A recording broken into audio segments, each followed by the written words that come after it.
Tambalan na!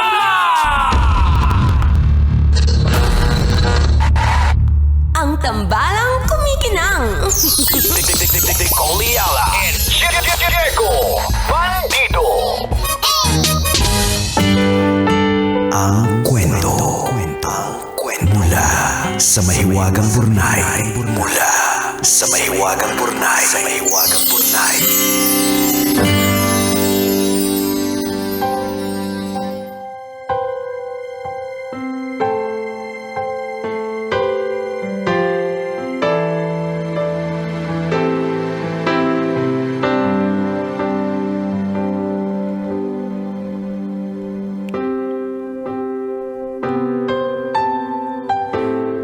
Kumikinang na tambalang ni Coliala at Diego Bandido. Magandang araw po sa inyo. Itago niyo na lang po ako sa pangalang Sugar, isang certified listener ng programa ninyo. Kahit nagluluto, naglalaba o nag-aayos ng bahay, kayo po ang background ko. Kaya kapag mag-isa akong tumatawa sa kusina, alam na ng mga kasama ko sa bahay na nakikinig ako sa inyo. Naisipan ko pong sumulat dahil may sikreto akong hindi maamin sa iba. Nais ko din po sanang humingi ng payo. Ganito po kasi, hindi naman po ako supermodel level pagdating sa ganda. Pero masasabi ko po na maalaga ako sa sarili. Mula ulo hanggang paa, pinaghihirapan ko po talagang alagaan ang sarili ko. Yung buhok ko po na mahaba at makintab, kapag nahanginan, parang shampoo commercial ang eksena. Lagi ko po itong sinusuklay at nilalagyan ng hair treatment kasi ayokong mukhang bagong gising kahit tanghali na. Yung mga kilay ko po, hindi yung sobrang manipis na parang guhit ng lapis. Sakto po yung kapal at kahit may effort, natural kung tingnan. May problema ba tayo sa hindi natural na kilay? Kaya nga kanina pa ako tinatamaan. Yung buhok mo, ang ganda, tapos yung kilay. May problema ba tayo sa kakulangan sa buhok, ha? Hindi porke lagi ka nakikinig sa amin, hindi kami na-hurt. Anyway, sakto po yung kapal at kahit may effort, natural kong tingnan ang aking kilay. Pinapa-thread ko po kasi para hindi mukhang gubat. Makinis po ang morena kong balat. Lagi po akong naka-lotion at naka-sunscreen. Lagi din po akong nakapabango. Hindi po matapang at masakit sa ilong pero sapat para mapalingon ang nakakasalubong ko. Kapag naglalakad po ako sa kalsada, may mga pagkakataon na may sumisipol o tumatawag sa akin. Pero alam niyo po, sa halip na mairita, kinikilig po ako. Gusto ko po yung pakiramdam na pinagnanasaan. Kapag may tumatawag po sa akin ng sexy o miss maganda, parang may biglang dumadaloy na kuryente sa buong katawan ko. Parang biglang nagiging slow motion ang lakad ko habang may invisible na electric fan na nagpapalipad ng buhok ko. Pero ito na po ang problema ko.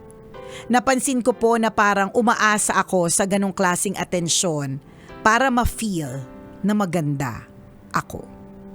Kapag may mga araw na naglalakad ako tapos walang sumisipol, walang nagsasabing maganda ko, parang napapaisip ako kung okay bang itsura ko.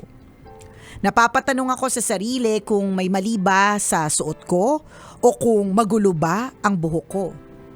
Hinahanap ko po tuloy yung validation sa ibang tao. Normal lang po ba na gusto ko makaramdam na pinagnanasaan ako?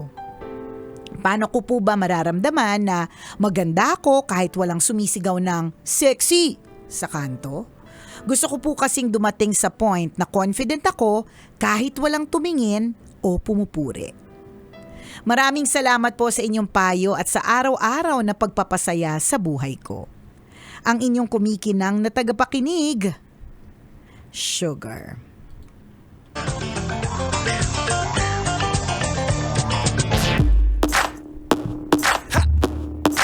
Na ano ba tayo ni Sugar? Si Bakit Sugar ganito ng siya? Na ano ka ba namin? He!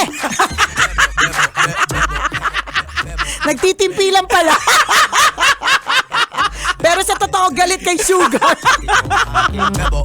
Ay, nako, nakakaloka. O, Sugar, sige. Hindi na lang namin, siguro kasi ganun talaga pag totoo, the truth hurts. Oo.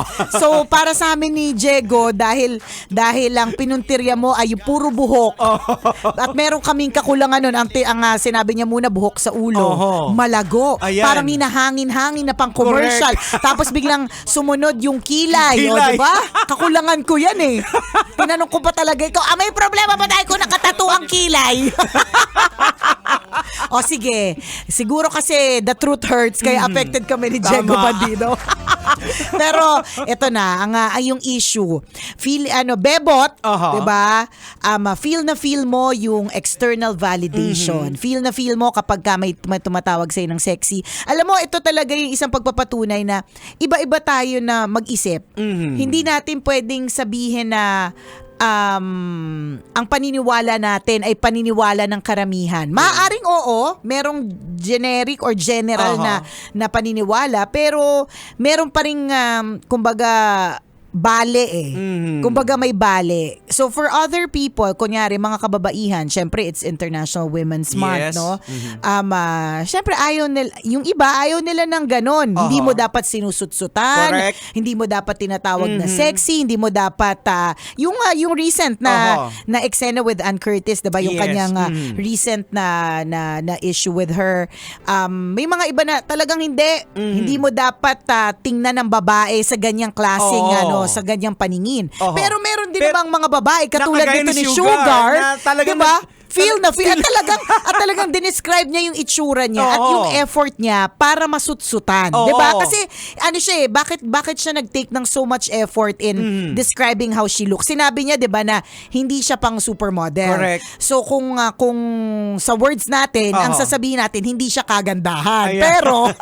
Pero grabe siya mag-alaga ng sarili, Oo. grabe siya nagpapabango siya na ini-ensure niya na mabango siya na hindi masangsang. Kumbaga may intention Oo. talaga siya na Correct. At inamin niya naman. Ayan, no? Oo. Intentional yung dress to impress niya. Yes, Gusto niya correct. nararamdaman niya pag sinusutsutan siya na Oo, sexy. correct. Parang nafe-feed yung ego niya Correct. dahil sa mga ganun. At the moment na walang nagbabanggit sa kanya sexy, parang nalulungkot siya. Correct, 'di ba? Ako, Jeg, sa totoo, wala akong nakikitang masama kung gusto mong maramdaman na maganda ka. Wala rin ako nakikitang masama kung gusto mong ibang tao ang magsabi noon. Oho. 'Di ba? Wala akong nakikitang masama doon. Lagi lang siyang nagiging masama kapag ka sumusobra. Oho. Kung ibig sabihin, kung ang confidence mo ay galing lamang doon. At kapag ka ganyan, yung sinasabi niya, 'di ba, na pagka wala nagsasabi sa akin ng sexy, nalulungkot na ako. Yun Oo. yun yung medyo kailangan nating pag-isipan at gawa ng paraan. Kasi hindi sa lahat ng oras may nagagandahan sa'yo at Tama. may nasisexihan sa'yo. Ang problema tingin ko dito, nakikita ko kay Sugar based on the perspective ng isang lalaki, parang you let the world, yung nasa paligid mo, Decide, decide and or define. define kung ano ba yung sexy, kung ano ba yung maganda. Kaya pag wala kang naririnig na ganon, Correct. parang feeling mo, hindi ka tuloy maganda at Yan, hindi ka oo. tuloy sexy. Again, ulitin namin walang masama sa external validation. Yes, oho. 'Di ba? Walang masama doon. Kaya lang kung lagi tayo diyan magbabase. Nakadepende. Diyan nakadepende. Sigurado at garantisado na madidisappoint tayo. Oo. Sigurado at garantisado. Yan na ang dahilan kung bakit papangit ka na talaga ng Correct. tuluyan. Oo. Kasi yun na lang ang lagi mong iisipin. Ano kaya sasabihin ng Oo. ibang tao? Ay, walang sumutsut sa akin today. So, Tama. ibig sabihin, hindi ako maganda talaga. Correct. Confirm, di ba? Oo. Kaya kung minsan, hindi man natin may mga iilan na medyo na-overdo Correct. nila yung mga bagay-bagay para nang sa gayon makuha itong validation na to. Correct. At pag na-overdo nila, react na naman yung iba, feeling nila, nababasto sila. Kaya medyo thin line yung Oo. yung sitwasyon And actually, yung sinasabi mong thin line, Jegs, totoo yan. Kasi hindi lahat ng mga sumusutsut sa'yo at sinasabing sexy ka o Oho. kaya sumisipol sa'yo, hindi lahat ang tingin sa'yo is just na-appreciate nila yung nakikita nila, 'di ba? Oho. Yung iba diyan, manyakol talaga ng taon, Hindi, 'di ba? Totoo ito 'yun. lang na-experience ko ngayon Oh, lang gagaling sino? ako Ikaw doon. yung manyakol? Galing ako Alin? doon sa 7-Eleven. Okay. Parang may makasabayan ako na lumabas na babae. Parang hindi ko alam kung OJTs papunta dito sa atin. Tapos may nakasalubong ako ng siguro mga worker na nagtatrabaho. So mas nauna nila nakasalubong. Tapos sabi nila parang, Brad, ang sarap nun Oo, gumanon. So yun ang narinig ko kasi kami ang nagkasalubong pero mas nauna nila nasalubong yung babae. So ibig sabihin yung sinasabi natin na sugar, hindi lahat ng tao ang iniisip sa'yo is anong tawag doon ay desente yung pagsipol nila Oho. o pagtingin nila sa kaseksihan o kagandahan mo. Oo. May mga ibang tao talaga na ganun ang comment. Oo. 'Di ba na at hindi although siguro baka si Sugar siya yung tipong di ang sarap ko, 'di ba? Sino ba nagsabing masarap ako? So, Iba-iba aminin talaga natin, eh. real talk naman talaga yung girls, kayo naman talaga ay nagbibihis para talaga to look good at the same time to make you feel good. Alam mo, ang dapat ultimate talaga dyan, you look good to feel good. Yes, oo. Yun sana yun. Tapos, bonus na lang kung may mga ibang nagagandahan Tama. sa'yo. Kung may mga Oo. ibang nasyasharapan sa'yo. Oo. Ako, to be honest, Jegs, pag may nagsabi sa akin masarap ako, hindi ako ma-offend. Wait natin yung comment na kasama mo. Teka lang. Hindi ako parang, hindi siya, una, bakit ko sinasabi yun? Siguro, meron lang kasing iba-iba talagang paraan eh. Aha. I mean, hindi kasi lahat ng tao. Kunyari, bakit ko sinasabi yun? Palibhasa, pag sinabi ko kasi yung word na masarap, in the context na si Nicole Ayala na 20 years na akong balahura on radio hindi na siya yung parang talagang literal, nakikilalanin ko siya para matikman ko siya. Hindi. Language matters language, din. language ko kasi talaga yun. So kapag kami nagsabing, hala, Nicole, mukha ka masarap, sabi ko talaga, oh my gosh, thanks! Pero kasi lengguwahe ko yun. Oo. Lengguwahe ko yun na, Ibig sabihin, parang pleasant ka sa mata correct. nila. Yan. Hindi, tsaka, Nakakaakit. Nakakaakit, Ayan. ganyan. And lalo na, kunyari, iba-iba kasi ng konteksto, Jegs eh. Oo. Lalo na halimbawa, kung halimbawa, papunta na ako ng 50. Tapos may nagsabi pa rin sa akin ng masarap, 'di ba? Well, lagi naman sinasabi ng asawa ko 'yan. Pero ibig sabihin, depende ka pati language, Oo. pati tone. Correct. Kasi kung halimbawa yung katulad ng mga workers, yun 'di ba? kanina, kasi Yung tono nun manyakol, Oo. 'di ba? Yun So, offensive. So it could be sa kanila parang pare ang sarap noon parang pwedeng halimbawa ang ganda, Oo. sexy. Or pwedeng hindi rin. Oo. Pwedeng iba din yung kanilang thinking. Oo. So sa madaling salita, kasi mahabang usapan to at mahirap naman ma-quote sa iilang mga Tama. statement natin, no? Lalo na mainit-init pa to. Oo. Pero ang And Women's Month And ngayon. Women's Month. Ako pa, wag niyo po akong tawag doon na nahihirapan ako magtagalog kasi English ako last week. Oo nga. Pansin namin. Bakit hindi ko maitawid ang mga words? Nag-attend po kasi ako ng training last week. Aha.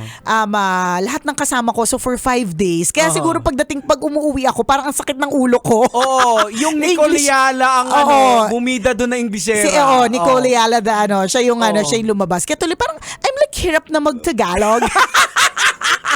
Diba? Hindi, mahirap na i-brand tayo dito lang sa segment na Yes, to. yes. Kasi Oo, mahabang kasi bitin, correct, kulang. mahirap, kulang siya. Oo. And in fact, kahit nga mag-explain tayo na maigi, laging-lagi at merong titingnan na loophole sa Yes. sinasabi natin. Ang sinasabi ko lang is, wag ako pagdating sa pag-uplift sa mga kababaihan. Yeah. Kasi talagang ipinaglalaban ko talaga yan ever since that women stronger sex yan. Diba? Yeah. So, pero iba-iba kasi talaga tayo ng pananaw at hindi natin laging maipipilit. Correct. Basta mabalik lang kami sa Sugar. Ang point namin dito is that iba-iba yung mga tao mag-isip. Yes. We don't want na dumating sa panahon na doon ka na lang sa iba, doon ka na, Oo, nandun ka na. nakadepend ka dun sa kung anong sa ibang iisipin ng tao. Correct. And you cannot please everyone. Yeah. Kahit ang intention mo ay para sa mabuti, meron silang makikitang butas dyan. Tama. So, kung lagi kang nandoon, nako, ito ay garantisadong disappointment para sa'yo every day. Tama. Ayaw natin na madi-disappoint ka kasi ito na yung umpisa ng pagpangit mo talaga sa tunay na buhay. Paano? Paano? Lagi kang stress. Correct. Oo. Diba? Kasi every time na walang sumusut-sut sa'yo, Correct. pangit ba ako? May pagtanong ka na sa sarili Correct. mo. Walang sumusut-sut sa akin today, siguro hindi talaga ako maganda. Di ba? Anong tingin mo, kuya? Itong nagmamaneho ng Green GSM. Ayan, na nakatutok sa atin na si Kuya Erwin Velasquez. Anong tingin mo dito? Ayan. Oh. Tsaka shoutout din nga pala, 3rd anniversary nila Paula Minjola and Nino Flores ng GAD office ng City of Manila. Anong tingin ninyo? Anong tingin ninyo? Okay lang ba na matawag ang asawa niyong masarap? Oo. Or hindi? Basta wag external validation. Correct. Ayan. Kasama pa rin po ang kumikinang ulo, Diego Bandido. At ang kumikinang ina mo, Nicole Liala. Kailangan pa bang i-memorize yan? Basic! Portion was brought to you by Yun. Ayan. Mahabang mahabang Oo. usapin to eh. Tsaka iba-iba kasi. Iba-iba. Tingnan mo. Iba-iba ang perspektibo eh. Ako actually, Jegs, gustong-gusto ko yung naging sagot finally ni Ann Curtis. Medyo mahaba yung sagot niya. Gusto ko. Pero makikita mo na maraming mga iba na, suot-suot ka ng suot-suot ka ng mga sexy, ganyan, pero nung kinall out ka, galit ka. 'Di ba may mga ganun na iba? Parang nahanapan pa rin nila ng butas. Correct. In other words, Sugar, yun yung point namin. Kahit anong gawin mo, kahit anong sabihin mo, or kahit anong klaseng pagpapaganda ang gawin mo, hindi lahat magagandahan sa'yo at hindi lahat masisexyan sa'yo at hindi lahat ang tingin sa'yo ay disente. Kasi iba-iba yung pinanggagalingan eh. Merong mga True. kababaihan na talagang they dress na sexy as a form of art. Correct. Which is totoo naman. Tama. Pero kung minsan sa receiver, iba yung dating para sa kanila. Yes. At hindi natin makokontrol yung utak ng mga receiver na yan. Correct. Yung mga nakakikita. Kung anong impression nila, whatever. hindi Wala talaga eh. natin Walang katapusan to yung wala. topic na So to. dahil walang katapusan din yung magiging opinion ng iba. So kung again, ulitin namin sa iyo, Sugar, kung nandoon ka lang sa punto kung saan, 'di ba, you only think of yourself as beautiful and sexy based on external validation. Nako pow! Sugar, ulitin ko ha, parang pang-apat na beses kong ulitin, papunta ka na talaga sa pagkabulok, 'di ba? Papangit ito. Kasi tandaan mo, Sugar ha, syempre habang nagkakaedad na tayo, yung beauty na yan, yung kinis ng balat mo, magfe-fade siya Kumukunat po yung mga dating nakatayo, lalaylay din yan. Pwedeng maiangat ng siyensya, pero definitely, eventually in time, parang nung nakita ko recently, may photo si Demi Moore. Alam mo yung ang ganda-ganda niya talaga nung araw. Tapos ngayon, makikita mo na, of course, nag-age na din si Demi Moore. Pero yung tinatry pa rin hilahin yung mga pwedeng mahila, pero hindi na siya kasing bongga nung araw. Yes, So eventually, datanda tayo, pabulok tayo. So kung correct. lagi tayong nandoon sa external validation, So, imaginein mo kung yan ang magiging Basehan mo. Sugar. Habang tumatanda ka, lumulungkot ka ng lumulungkot. totoo. At pag malungkot ka at ang aura mo, papangit ka din ng papangit. Tama. 'Di ba? Sa halip na paganda ka ng paganda, dahil sa kakatingin lang sa sasabihin ng iba, di papangit ka na ng papangit. Di nauna pa, 'di ba? So wag na. Correct. Ha? Oo. O siya. Ganun lang yon, Sugar, ha? Ano lang yan, Sugar? Siguro more on soul searching sa sarili na Yes. ano ba talaga what defines beautiful para sa'yo. Correct. Ano ba Diba? talaga? Anong dahilan kung bakit I feel good today? Yung Oo. ganon. Basta, Ang pwede mo siguro tingnan yung mga model na mga kababaihan. Hindi yung model na rumarampa. Yung mga model na halimbawa yung mga Mother Teresa type, ayan, 'di ba? 'di ba? Hindi Yung Gabriela, external. yes, oo. Correct, hindi external yung Kasi tinitingala kagandahan. sila hindi dahil sobrang tinitingala sila dahil sa mga ugali nila, mga traits nila. Yes. Like for example, yung si Deborah sa Bible na sa Book of Judges niya, siya ang kaisa-isang babae na judge. Oh. At nakipaglaban sa para talunin ng mga babae yun. Oh, 'di ba? Nakakamangha. At hindi dinescribe ba siya as beautiful, mahaba yung buhok, ganon. Walang Hindi warrior siya. Oh, 'di ba? Pocahontas. Alam mo naman pag warrior. Nicoliana! Alam na. Yan yung definition ng Oo, beauty sa Nicoliana, di ba? Hindi siya, aminin na natin, pag warrior, hindi siya yung pang supermodel. Yun talaga yung katotohanan Oo. Ganun talaga. But pero, there is is beauty There dyan, is diba? beauty in it. Hindi mo Oo. sasabihin na, ay, warrior, Pocahontas, di ba? Di ba, di ba, titingnan mo, kung halimbawa, okay, doon na tayo kay Pocahontas. Si Pocahontas, Jegs, ang panga-panga niya eh. As in, so kung halimbawa, doon tayo sa pamantayan ng beauty, hindi napapasa si ate girl. Kasi yung panga niya talagang, iba yung panga niya eh. Talagang panga na tinubuan ng muka, di ba? Pero, beautiful siya sa pagiging niya, warrior Yes, niya. oo. Di ba, si Moana. Yan. Punggok kaya si Moana. Isa pa yung brave, Oh, yung si yung si kulot-kulot-kulot. Merida. Oh. Buhagag kaya yung hair.